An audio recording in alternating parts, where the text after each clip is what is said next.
भगवान श्री कृष्ण ने धरती माँ की पुकार सुनी, भगवान श्री कृष्ण ने समस्त दुष्टों का दमन किया है। हद जब ऊपर हो जाती, कहते ना अति किसी चीज की बुरी रहती है, अति तो अच्छी चीजों की भी बुरी होती है। इस कंस ने अति कर दी थी, 6 पुत्र तो मारे ही माँ देवकी के, लेकिन जो योग माया रूपणी कन्या को लेकर आए थे ना, वो कन्या स्वरूपणी देवी को भी जब इसने मारने का दुस्साहस किया, तब वो माँ भगवती इसके हाथ से छूटकर अष्टभुजाधारिणी स्वरूपा बन करके और कहती है, हे कंस तू मुझे क्या मारेगा, तेरे मारने वाला तो कहीं और जन्म ले चुका है। अरे कौन उसको मार सकता है जिसे मारने की तुम सोचते हो, और कौन तुम्हें बचा सकता है जिस काल को तुम भगाने का प्रयास कर रहे हो। वो काल तो आना ही आना है, उस काल के बिना तो संभवतः है ही नहीं इस जीवन की। एक जन्म भी इस जीवन की अवस्था है तो एक मृत्यु भी इस जीवन की अवस्था है। ये माँ भगवती ने समझाया कि हर रूप में मैं हूँ, बालपन में, जवानी में और जरा में भी, बुढ़ापे में भी मैं ही हूँ। इसलिए ये सारी स्थितियां तो बनने ही वाली हैं, पर ये सारी स्थितियां जब तक बने उससे पहले पहल तुम्हें ऐसा कर लेना चाहिए कि समय रहते रहते अपने जीवन को ठीक ठाक अवस्था में ले आना चाहिए।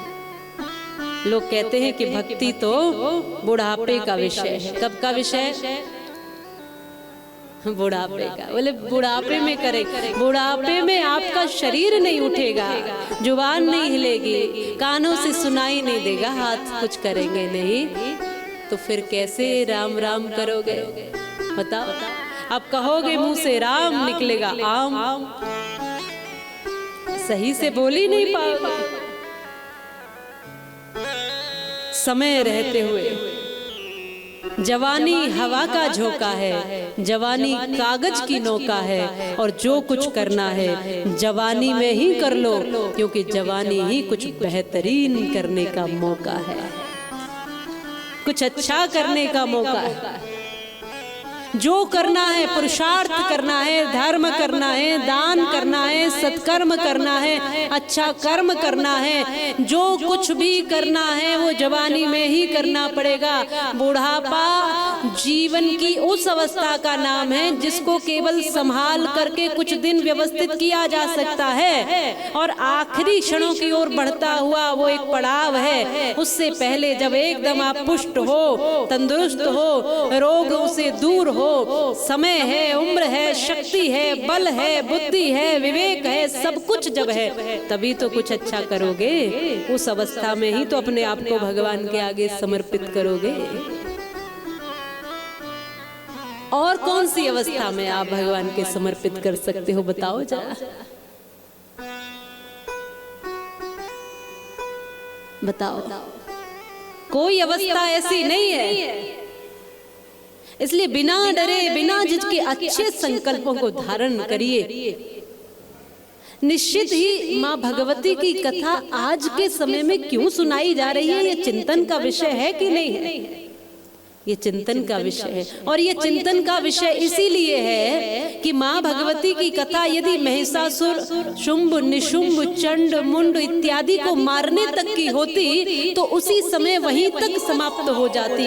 यदि आज भी ये कथा समझाई जा रही है तो इसका कारण ये है कि माँ भगवती बताना चाहती है कि चंड, मुंड, शुंभ, निशुंभ, मधु, कैटव, ये सारे ये राग द्वेष के रूप में, अहंकार के रूप में, वासना के रूप में, बुराइयों के रूप में हमारे भीतर आकर बैठ गए हैं। इसलिए आज भी माँ भगवती की देवी भागवत कथा सुनने की आवश्यकता है और भीतर के उन तमाम राक्षसों को समाप्त करने की आवश्यकता है।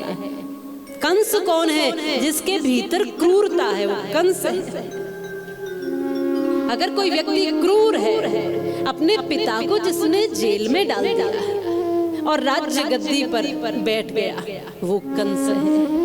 अरे राम जी तो 14 वर्ष वनवास के लिए चले गए थे अपने पिता की एक आज्ञा पर, लेकिन राज्य की ओर मुड़कर नहीं देखा था और इसने पूरे राज्य को हड़पने के लिए पिता को ही जेल में डाल दिया।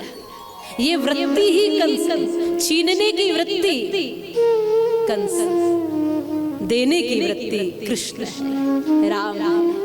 इसलिए त्याग की भावना, देने की भावना, बांटने की भावना, परोपकार की भावना, ऐसी भावनाएं ही भगवती की कृपा है। आप कहोगे कि भगवती की कृपा कैसे मिलती है? तो भगवती की कृपा ऐसे मिलती है जब आपके मन में किसी के प्रति प्रेम समर्पित हो, जब मीठा, अच्छा, सुंदर, सहज, सरल भाव प्रकट हो, तो समझना कि मन में भगवती विराज गई। और कभी अभिमान आ जाए तो समझना कहीं से रावण और कंस आकर बैठ गए। यही सत्यता है जीवन की। उसकी कृपा इसी स्वरूप में, इसी रूप में मिलती है। इसकी कृपा इसी स्वरूप में और रूप में मिलती है। अपने अपने ढंग से मनाने के तरीके हैं। यहाँ योग माया स्वरूपनी माँ भगवती अष्टभुजा धारिणी बन करके, और यहाँ पाप के खात्मा के लिए पहले योग माया बनकर आई है, और फिर वो विंध्यावासिनी बनकर विंध्याचल पर्वत पर चली गई। ये वही योग माया है जो कंस जिनको मारना चाहता था। हमारे ब्रज में माता कात्यायनी का भी पूजन होता है। वृंदावन में माँ कात्यायनी का भी धाम है। कहते हैं जहाँ माँ के केश गिरे थे ना, वहाँ माँ का कात्यायनी स्वरूप है। और अपने अपने जीवन को लोग धन्य बनाते हैं। तो माँ दुष्टों का दमन कराती हैं, भक्तों का तो सृजन ही करती है। इसलिए भक्तों को डरने की आवश्यकता नहीं, भक्तों को सदैव भरोसा रखने की आवश्यकता है। अपने मातृभाव पर, भक्ति पर, भजन पर जिसने भरोसा किया, सत्यव्रत ने एक व्रत लिया तो माँ भगवती की कृपा मिली।